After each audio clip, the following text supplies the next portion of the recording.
welcome to my latest battle report between Empire of Sonstal and Infernal Dwarfs. This is a game against an opponent who played a lot of Warhammer, but is now coming back to 9th Age. So it's a game where we just played a pitched battle, and we didn't take the rules too seriously at sometimes. So you might see some very casual play, but it's mostly a game for fun. So for the Empire of Sonstal list, I offered my opponent to put down a list that was a non-tournament, toned-down list, but he's argued that the best way for him to learn the game is to just play against high-level lists. And I definitely believe that this is quite a high-level list. It's a list that I also brought to the WTC with some minor change in it. Because at the WTC I didn't have a Wizard Master on Pyromancy, but I had a Wizard Adept, and I didn't have Silver Shots on my Inquisitor, but instead I had a Knight Commander on a Young Griffin. But anyway, the list. So we have a Marshal who's an Imperial Prince, and he's a General on a Great Griffin. The Witchfire Guard gives him a 4+ Ward save against magic, and him being an Imperial Prince gives him an extra attack and the Light of Sonstal. Which is basically the old Rune Fang, so every hit that you do is an auto wound at AP 10. With weapon skill 5 this is quite okay. Against monsters and the like you hit on 3+, against characters and stuff you hit on 4+, but still auto wound and AP 10 is quite a lot of hurt. And then the Great Griffin comes after with 4 attacks at strength 6. So he's a tough guy. And then we have a Wizard Master on Pyromancy. So considering the laws, I only have one Wizard in this army. I thought Pyromancy was going to be good because of the range on it. He has a Great Griffin, he has Locket of Senna. I think I'll just make a video just dedicated to this list, because there's a lot of little tricks in this list. But for now I'll just leave it at that. Now we have a Marshal who is the BSB, a Prelate who goes into the heavy infantry to give them battle focus, and then an Inquisitor. So yeah, I changed the Inquisitor to have Silver Shots. Normally I only run him with the Hammer of Witches, Willows Ward and a Shield, giving you a character with 5 attacks at strength 4, lethal strike, D3 wounds. And this can surprise a lot of people, especially monstrous infantry and monstrous cavalry.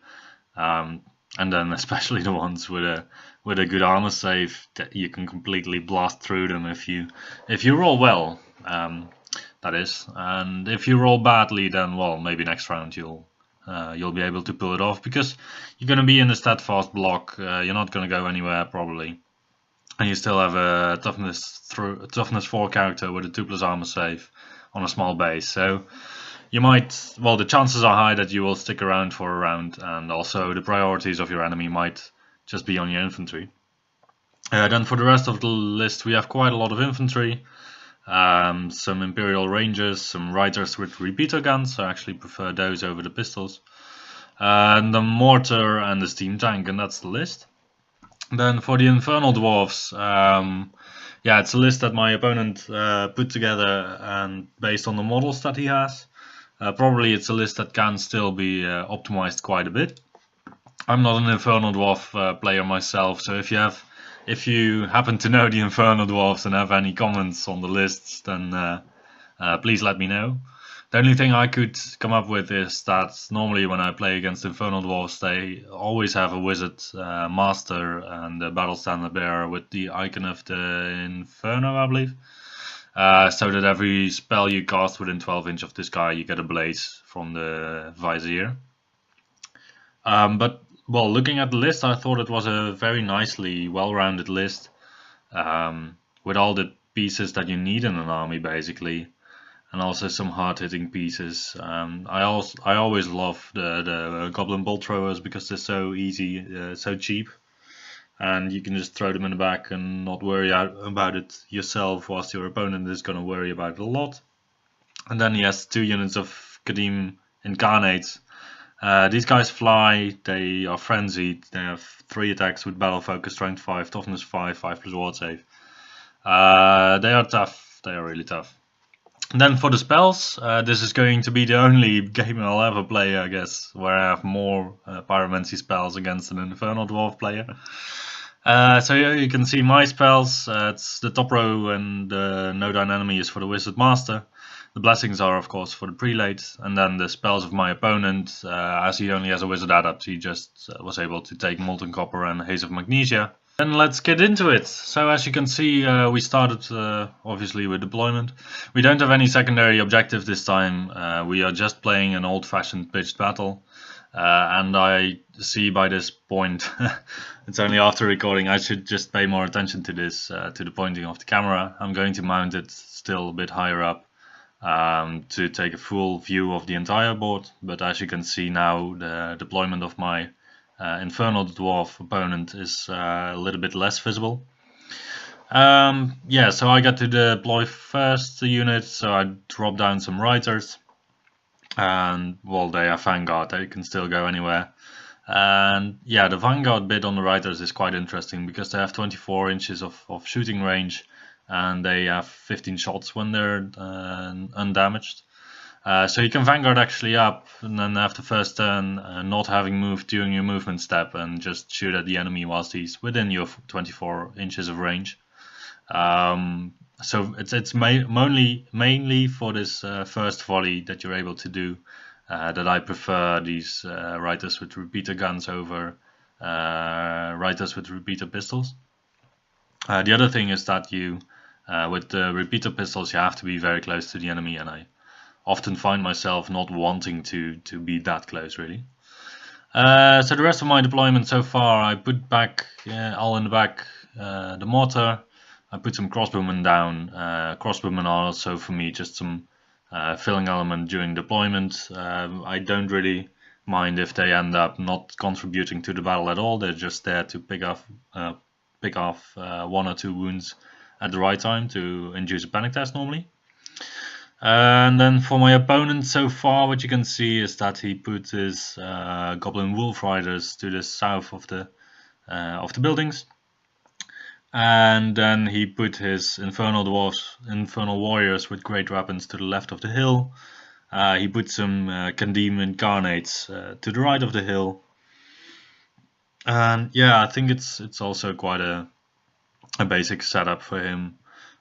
So on the hill itself, he's going to drop some hobgoblins with some bows, and that's going to be basically the bunker for his general and for his BSB.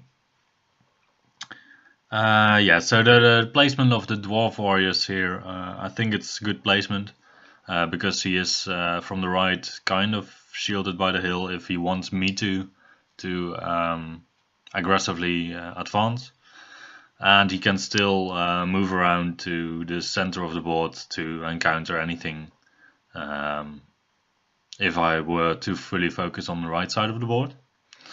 And by this time I dropped everything just to get the first turn, just to get the volley in with my Riders and with my crossbowmen. Yeah, because I actually outshoot him at this range. He has the Hobgoblin bolt throwers, and he has the Titan mortar. But with a setup like this, so with the Griffins behind the Knights of the Sun Griffin, he can actually not see my Griffins with his bolt throwers, because his bolt throwers are standard size. The Knights of the Sun Griffin are large cavalry, so they are large with tall. And the Griffins are both large with Towering Presence, and Towering Presence nowadays only gives you an extra 6 inches on your Inspiring Presence range and on your Hold the Ground range, and also tall. So the Knights of the Sun Griffin and the Griffins in the back are actually the same size, and even same as the Steam Tank. So in this way I can just effectively block line of sight to my Griffins by putting in between the Knights of the Sun Griffin. And this is a trick that many of my opponents didn't realize, but it's a trick that's in some situations quite essential to the list. This is why the Knights of the Sun Griffin are in this list. And then the Stalker standard on this list, on the Knights of the Sun Griffin, is very strong. So this is the board at the end of the deployment phase. Yeah, so about my deployment, I already talked a bit. What I want to focus on a little bit more is the heavy infantry with support units besides them. So I have one unit that is the halberd infantry, which is a bit more forwards with the battle standard bearer. They are going to be the first unit to react to any charge on my parent unit. I am expecting him to, by the time that I dropped, I was expecting that he was going to put still something in the left corner. And in order to protect my heavy infantry from a flank charge, I put hand weapon and shield infantry there, so that if he were to charge my heavy infantry in the flank, I could counter charge him with the hand weapon and shield infantry. So that, well, he could charge in there, but then he would be stuck for at least some time. Yeah, so then for the deployment of my opponent, after I dropped everything, he decided to put another unit of Kadim and Carnates on the flank, together with the Subjugator, who is not in the Torok Anointed unit, which I would have expected, but I think it's a nice play. Because the Torok Anointeds are in between the building and the Great Weapon Warriors. And then on the right of the field, he basically put everything that was interesting for me to go after. So all artillery and the blunderbusses and the hobgoblins. So then for the first turn, so Empire of Sunstyle kicks off. Yeah, I'm still figuring out this Vanguard move, but I know that I'm gonna start anyway, so it doesn't really affect the game. That I already know that I'm going first.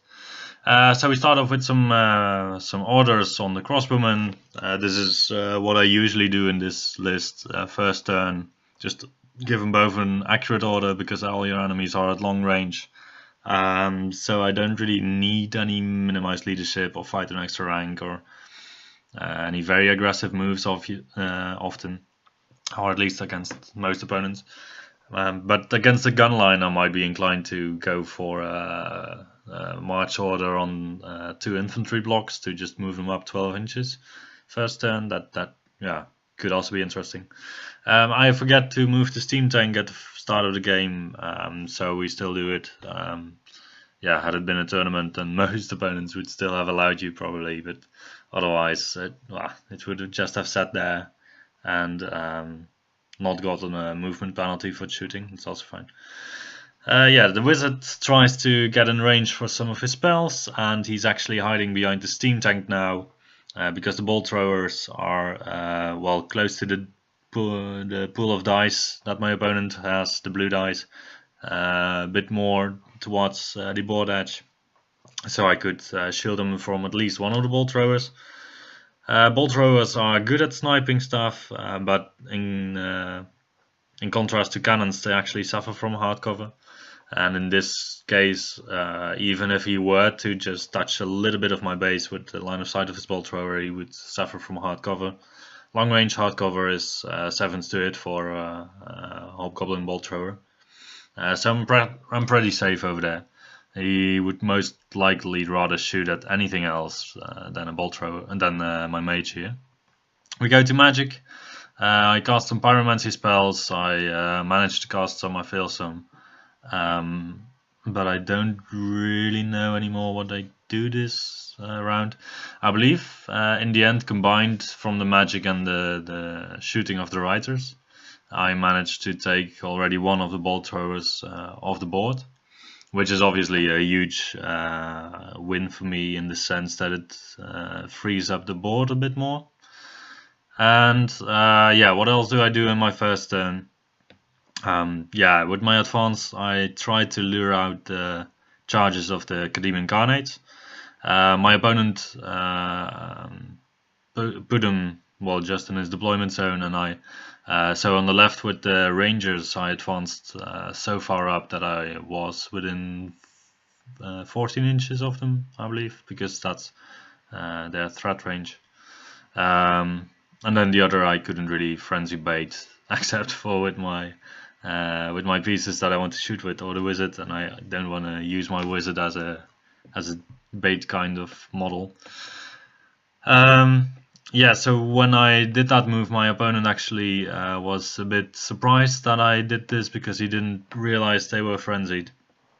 And I believe here we are measuring his distance, so yeah, he was surprised about it, and then we decided that he was still able to turn them around if we wanted to, and he decided that he actually wanted to prevent me from frenzy baiting them the first turn.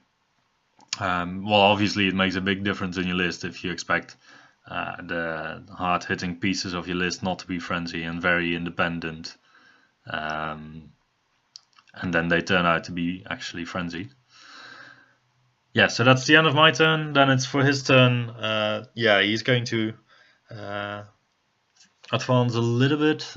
These blunderbuss guys, they're quite funny in the sense that they only have 10-inch range, but they can march and shoot.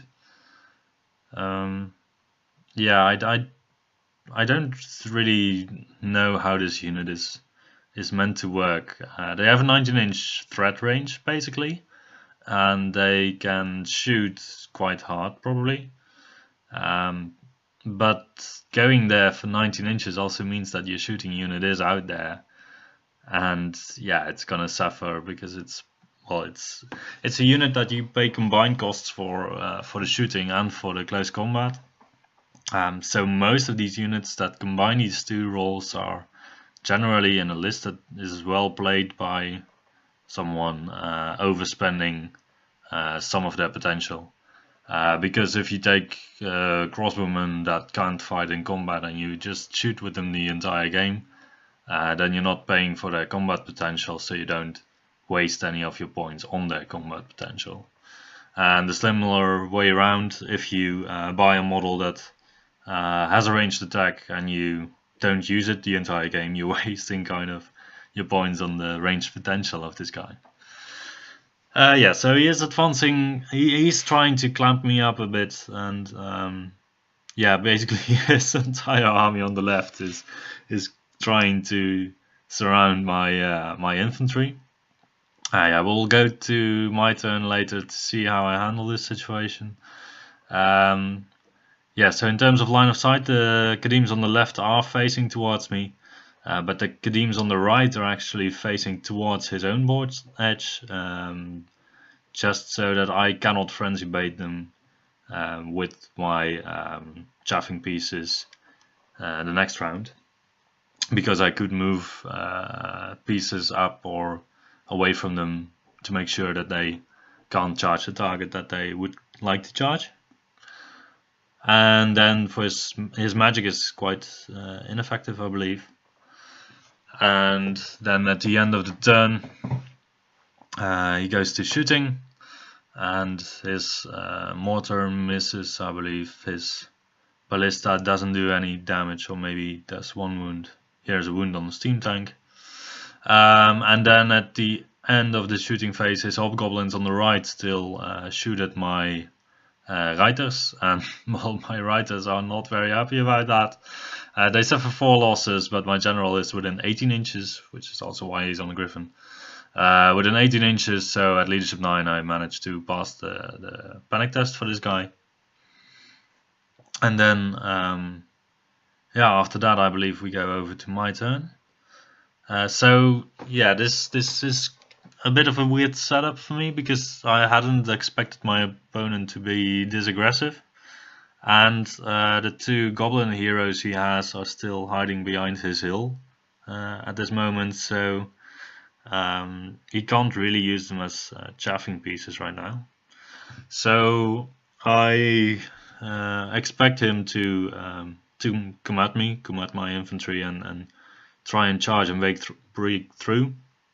So the orders that I'm giving are more focused on helping my heavy infantry rather than the crossbowmen with their accurate, because the 4+2 hit instead of 5+2 hit on a total of 20 guys is not gonna help that much. So yeah, the heavy infantry get fight an extra rank and steadyman, because I don't really need the movement. And I have the Inquisitor in the unit with the silver shots and the repeater pistols, so at 12-inch range I can shoot at a 4+ at long range.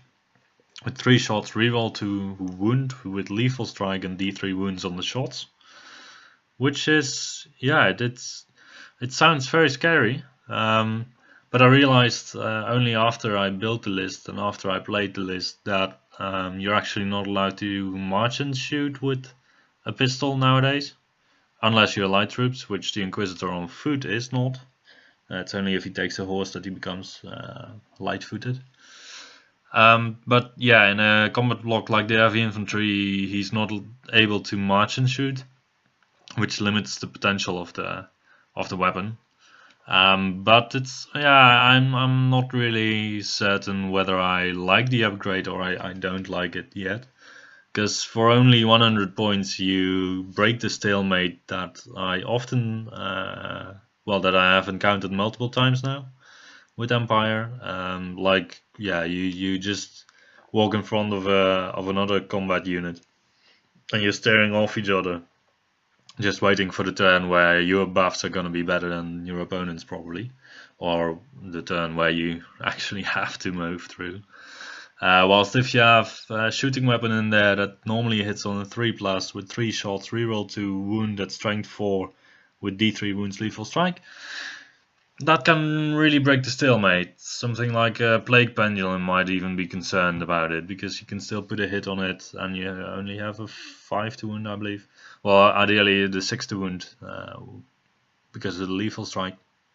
And, well, it might just happen and you still get to stand and shoot, and I'm intrigued by it. Anyway, so for the rest of my turn I just decide to swing up my steam tank and put it in his face, because, well, frankly, it was also a bit in the way of my own army. And on the right you can see that my Reiter kind of sacrificed himself to bait out the Kadims.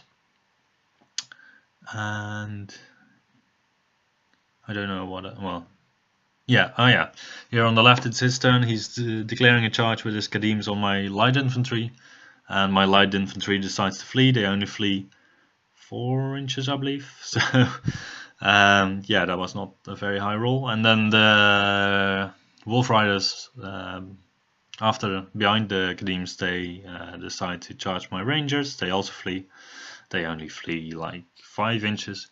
And then his character decides to charge my Reiters, and they flee 12 inches off the board. So yeah, this moment I lightly complained to my opponent about losing these 3 units basically, because, well, it's going to be expected that the Wolf Riders will overtake my Rangers, the Kadims will get my light infantry, and yeah, the Reiters are already gone. So that's 3 units gone just in one go. Whilst I feel like I put them up in a way that I shouldn't necessarily have lost them. But, well, we'll see. Not all is lost yet, right? Yeah, so my opponent is generally stressing out about the steam tank, and then he's uncertain about what to do. And then we move up to the point where he has to charge with the Kadims against my my remaining Reiter. My Reiter flees and he goes through the Hobgoblins. He fails his dangerous terrain test, so he's gone from the board, and the Kadims on the right, they suffer from a failed charge.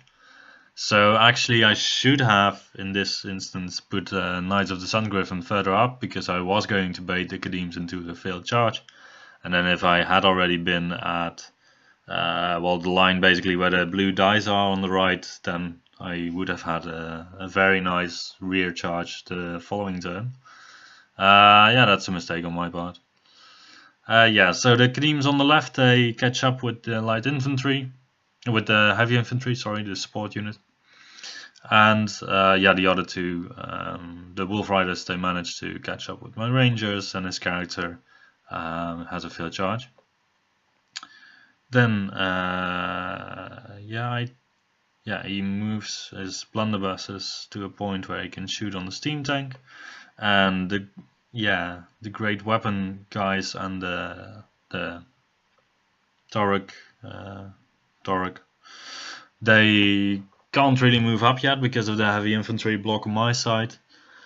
So he is trying to still surround me, and with the Kadims on my left flank of the heavy infantry. I obviously lost my unit that was meant to countercharge his unit, and yeah, I could have moved him up a little bit less, because the advantage that I gained from going as far as I had was not really there, because anyway, just with the support unit I would not have charged either of the units on the left. No.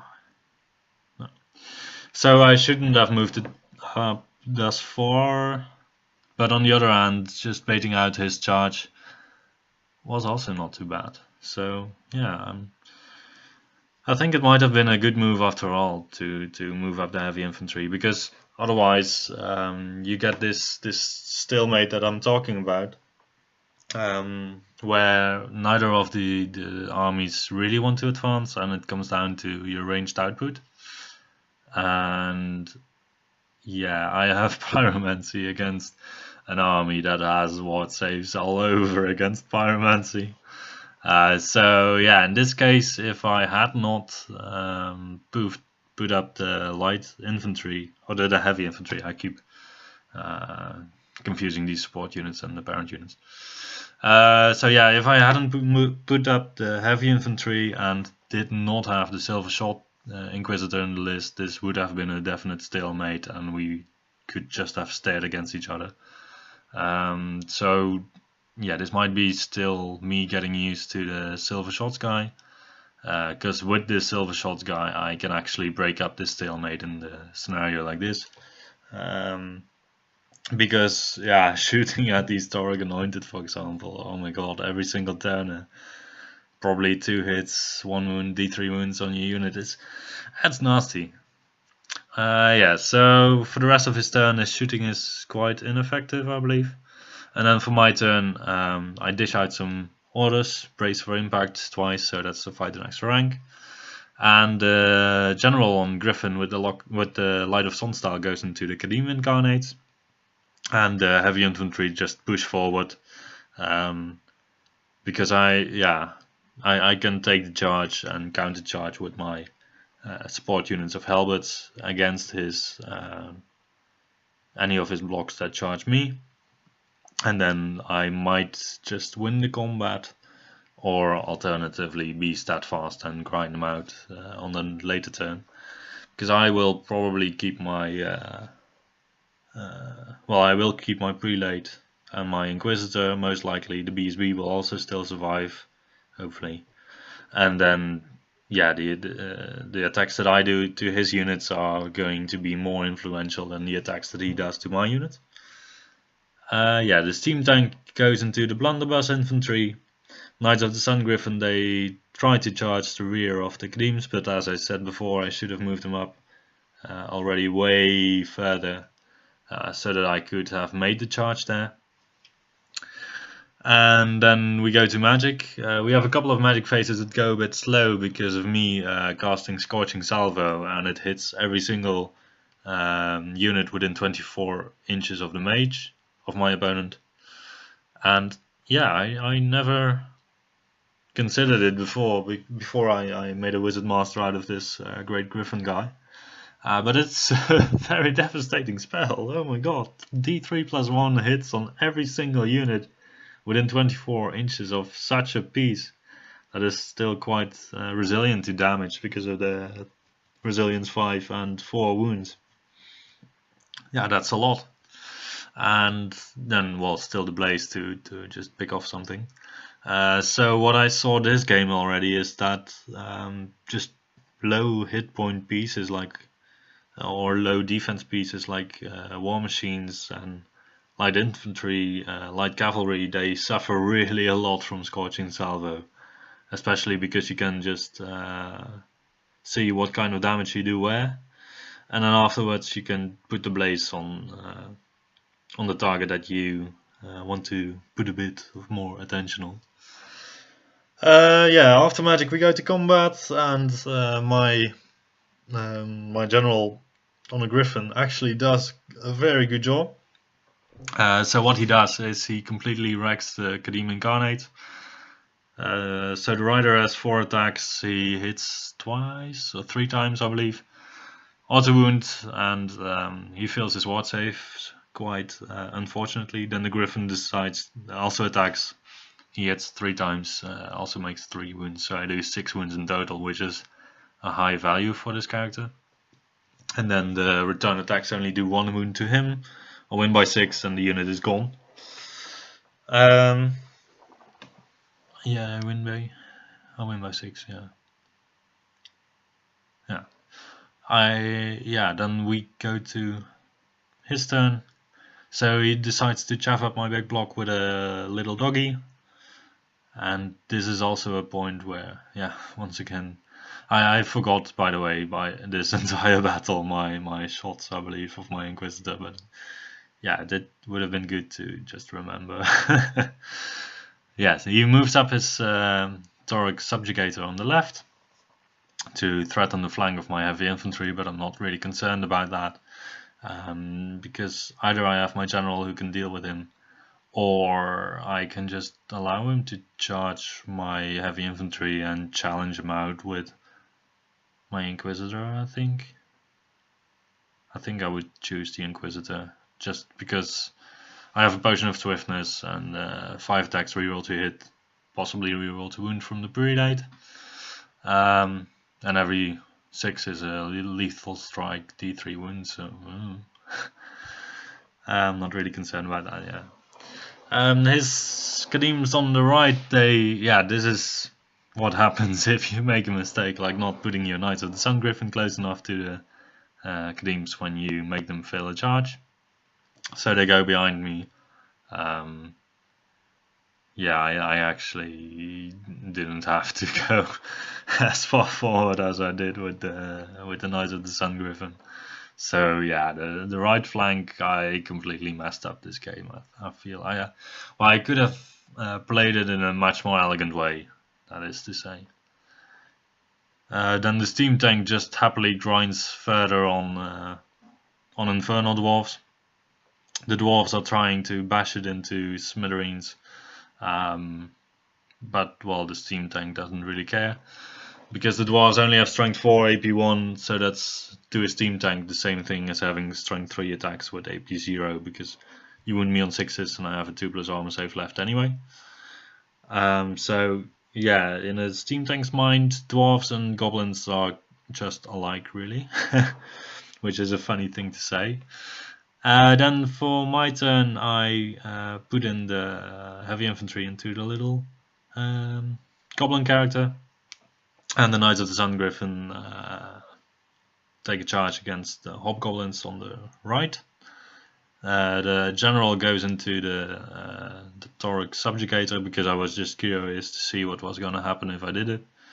But thinking about it, I have a total of 8 attacks at force to hit and either auto wound or 3+ to wound. And when he is going to hit back, he has 5 or 6 attacks at force to hit, force to wound. So I should win that, basically. Normally, with normal dice. Yeah. Then we go to magic again. I believe I once again managed to get the Scorching Salvo, and then we go into a lot of dice rolling for all the hits everywhere. And yeah, what still remains on the battlefield is his big block of hobgoblins. I tried to shoot it down a couple of times. I shot into it with a couple of crossbowmen for 3 turns now, I think, because my shooting was not going to be very effective on any other pieces anyway. And yeah, the mortar also tried to shoot a couple of times. I shot at the Infernal Warriors once, and then I only got a glancing hit, so I had 6s to wound, so that was pretty ineffective. I realized that with the mortar it's most effective to just go for toughness 3 infantry if you have the chance, even though it might mean that you are going to hit a lower value target like hobgoblins. But if you completely manage to if you manage to get the hit and you just destroy half of the unit, which definitely happens if you take a full mortar hit. Then it has a way higher impact on the game than if you manage to kill like 2 Infernal Warriors or even 4. Yeah, so we killed a Goblin character. I believe it was actually the Inquisitor who did it. And then we go to the other combats. So we go to, I think this is what we're not rolling now, is the Knights of the Sun Griffin. And no, we're doing the Steam Tank first. So in this turn, the Steam Tank manages to grind down sufficient dwarves to make them lose their steadfast, and they run 2 inches away from the Steam Tank. So next turn it's gonna get a nice charge by the Kadeems. I should have just turned it around because I can still combat reform, I believe. And it was going to be expected to get a charge from the Kadeems, and it doesn't affect my charge move at all with the random movement of the Steam Tank. Then we go to the Knights of the Sun Griffin. The Knights of the Sun Griffin actually make the Hobgoblins fail their fear test, make them run away, and I am pursuing them. There's 3 Knights of the Sun Griffin left, and we just moved up one of the models to where it was because there was some casualties in the corner over there, so it was easier to just move to one model. So the Knights of the Sun Griffin are actually not in the position that you see them in, but they're just a little bit more to the bottom right. And then the Imperial Prince, he manages to do a couple of wounds on his character, but we both still stay in the fight. And then it's for his turn. He decides to prop up his next Goblin character. He put it in the Infernal Dwarf unit the previous round, and the round before that he had one also in the Toruk unit. So with my pistol I should have very easily been able to shoot one of these characters away. So I should definitely have done that. I still need to get used to this pistol, but it's the first time that I'm using it. But so far, yeah, it upgrades the unit quite a bit. Because basically you're looking for the 6s to wound on it, and any 6 to wound is lethal strike D3 wound. So even against 1+ rerollable elf princes or whatever, it's very effective. Yeah. So, some more rolling. This is my opponent's turn. He's shooting, but still, with all the shooting that he has in his list, he didn't really manage to wear me down. It's mostly in the first turn that he managed to kill 4 of the 5 Riders, but the 1 remaining Rider still managed to serve his purpose, running away from the Kadeem Incarnates to give them a fair charge. And yeah, his Titan Mortar never had a full hit on any of my infantry units, which I was very grateful for, because there's a nice combination between the hereditary spell, which gives you flammable against every single thing, and the Titan Mortar, which is actually flaming. So it would mean getting a strength 4 mortar hit on your unit with a reroll to wound. Well, I don't know if you've ever looked at the profile of some heavy infantry, but they're just some poor blokes in just a belted tunic, basically. Yeah, the fact that they call them heavy infantry has nothing to do with their equipment. Yeah, I believe it's just mostly because they are literally well fed, maybe, and are heavy because they are just fat. Yeah, so for my turn then, the mage on the right wasn't really doing anything in combat, so I decided to see what it does against the Titan Mortar in combat. And yeah, when we got to that combat, we were a bit confused about the stat line of the Titan Mortar, because it was also unclear whether he bought the upgrade for it to be a demon or not. Well, anyway. Yeah, so the rest of the movement, I go into the next little goblin hero with my big block. The Steam Tank can't really do anything other than grind on the Kadeems, and the general is going to back off a bit. The reason why the general backed off here and not went into a more threatening position is because I wanted to keep my leadership both for the PSB unit and for the heavy infantry unit, and I also wanted to be able to make a support charge with my heavy infantry support unit in case he was going to charge me either with the Taurok or with the Great Weapon Warriors, or with both.